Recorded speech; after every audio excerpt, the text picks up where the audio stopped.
Slope is a number that tells the steepness of a line, like how vertical it is or how horizontal it is. So a positive slope is going to go in an upward fashion, like it starts low and it moves vertically upward to the right. A negative slope starts high and it moves in a downward direction toward the right. So 0 is a horizontal line, directly flat, no vertical movement at all. And a vertical line, straight up and down, has a slope that is called undefined. We've heard undefined before because it has a 0 in the denominator if it's a fraction that is called undefined. So keep that in mind because we're going to see that show up when we use this formula. So the formula for slope is m equals the rise over the run. M is the letter that we use to stand for slope. So whenever you see M, it is representing the word slope. Okay, rise, I'm going to talk about what that is, and run, I'll talk about what that is, but it is also used with these coordinate pairs. So the M is the slope, the rise is the vertical distance. It's how far up are you going, how many spaces from the bottom to the top. Then, oh dear, then the run is the horizontal distance. Just like you would run on the road, how far did you travel from left to right or right to left? It does not matter. But it's the horizontal distance. So you always want how high up you went in the numerator and how far you went from left to right in the denominator. Okay, when you're asked to find the slope, they are asking about the steepness. If you are given a line on a graph, such as this picture that I have drawn here, you need to create a right triangle with the line that they've given you being the hypotenuse. Then you're going to count the vertical distance, which is the rise, and therefore the numerator. So here's an example. I have a diagonal line and it's on one of the coordinate grids that we have seen previously. I have drawn a right triangle by picking out 2 points on the line that actually intersect at the crosshairs of the graph paper. So I went down from one of the points and then I went across at a 90-degree angle to reach the other point. So I have created a right triangle. Now I just want to count my vertical distance, and in this case I went down 3 spaces. That was my numerator, so that's why I have put a 3 in the numerator position. And then I counted my distance going across, and I have a total of 1, 2, 3, 4, 5, 6 spaces going across. So 3 over the number 6, that was the run. And then I simplify that and it goes all the way down to 1/2. So it has a slope of 1/2. You could also see in my particular picture, I could have found another point instead of the point that was 3 spaces high. I could actually find another point that was 2 spaces high. But when I found the line that I drew, the line that's 2 spaces tall, when I drew the horizontal line to create the right triangle, it was only 4 spaces wide. And so 2 over 4 still simplifies to 1/2. So a lot of times you can get smaller, more proportionate triangles, but they will always reduce to the same thing if you have counted appropriately. Okay? Always simplify or reduce, and the slope of this line is a positive 1/2. And the reason it's positive is because it is starting low on the left-hand side where we begin to read, and it is rising toward the right.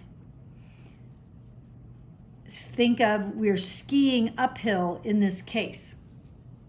Okay, let me see. Oh, excuse me. There is a formula called the slope. Okay, well, let me go back.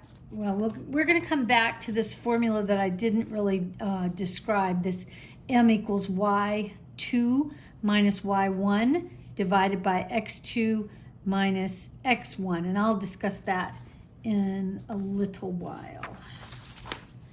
Okay. So there is a formula called the slope-intercept form of a line, and this is the formula. Y equals mx plus b. The x and the y are the coordinate points that you've learned about before when we talked about the grid.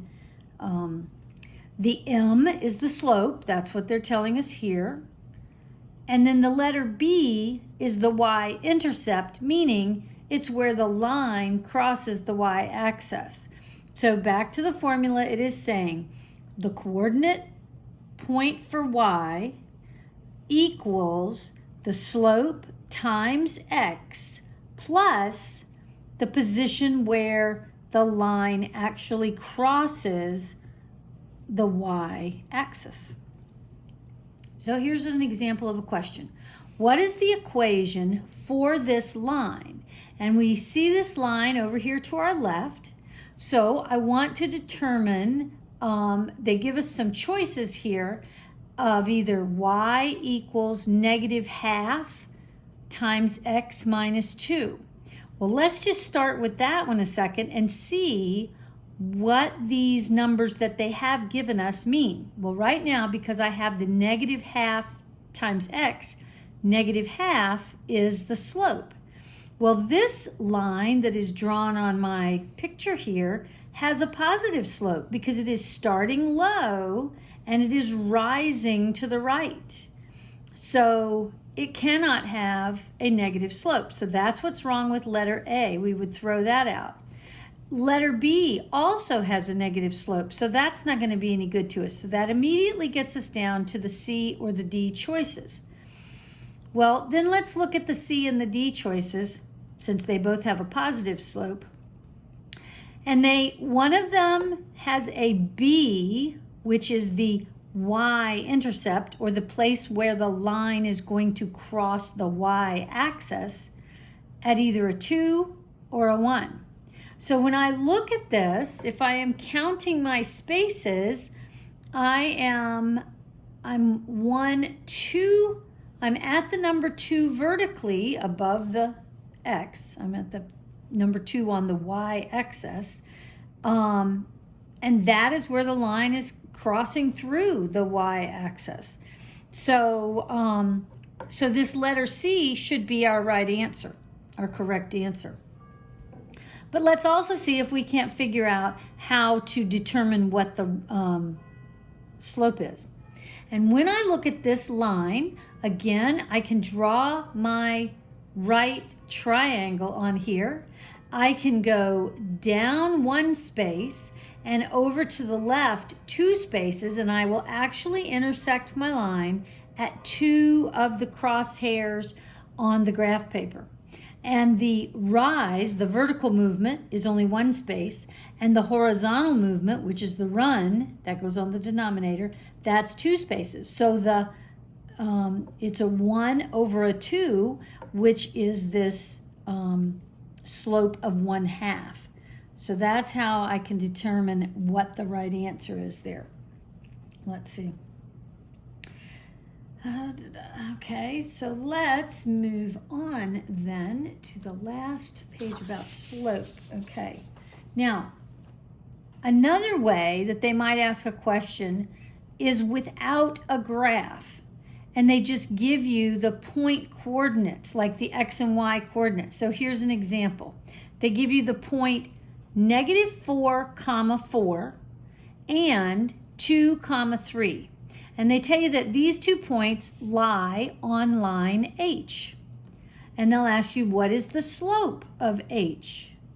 So you want to take these 2 coordinate points and you want to plug them into the formula that I showed you earlier, which was m equals y2 minus y1 divided by x2 minus x1.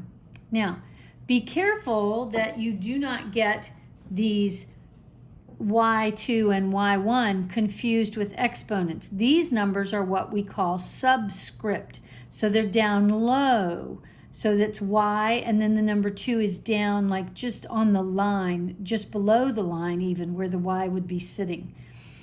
So what it's saying to you is the difference of y divided by the difference in x. So we're going to our original coordinate points.